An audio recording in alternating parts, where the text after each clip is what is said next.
When you're starting out in this business, you're probably not going to get a roadmap on your first day on the job. Don't be afraid of rejection. Never underestimate the value of each and every conversation you have. Don't wait for someone to give you an opportunity. Create your opportunity. Create a network of people that you can rely on for advice. It should be people in all different levels of their career. Chances are, now if you have a good boss, they're hopefully going to give you some advice about how to move up in the industry, but you got to just figure it out for yourself a little bit. I remember I had made an Excel spreadsheet when I was applying for my very first job, and it literally included dozens of different local news stations across the country, and I maybe got 3 interviews from that, and it landed a job. So it's about getting your foot in the door, getting that first job. When applying to your first role in the industry, I think you should keep in mind that just as much as someone is interviewing you, you should be interviewing the company to make sure it's a good fit for you, it's a good culture for you, and that it fits your goals. Every single conversation you have, whether it's through a story or just learning more about a topic, will help you long term. If you want to be on video, open up your cell phone. We all have smartphones. Flip it around and start a YouTube.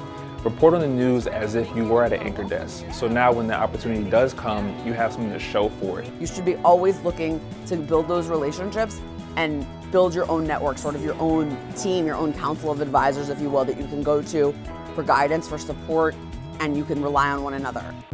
I really got my foot in the door in television working on some tough projects, soccer in Central America, and being able to have a group of people come together and feel like every member of that crew had a voice, that the only way we were going to get across the finish line was together. The ability to listen, the ability to communicate clearly, and the ability to be fearless about going forward and accomplishing a task are all very essential to success. Just take a step back.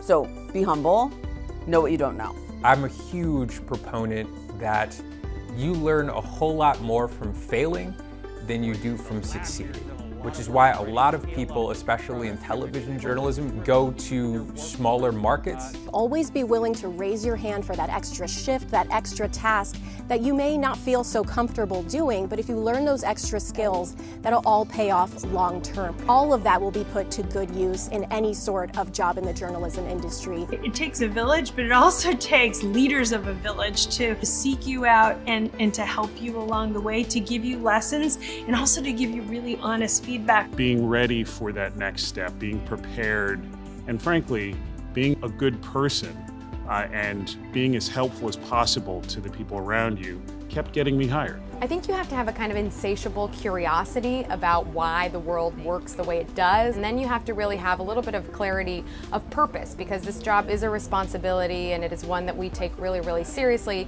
If you want to be in journalism or in the broadcast business, the one takeaway that you need to bring to the table every day is to be responsible. The word responsibility will carry you no matter what aspects of business or journalism or broadcasting that you decide to follow. There are a million paths to get to the same destination in this industry. Some are more conventional and some are more unconventional, but don't get bogged down and stressed out comparing yourself to others when everyone's path is different. No matter how hard it is, it's a worthy pursuit. It's an incredible job. It is an actual job in which you are doing something where you can affect change, and not only the people and the populace around you, but also laws and industries and corruption. There's a lot of smart people who want to do this for a living. Make yourself indispensable. Make it so that your boss can't imagine doing this job without you.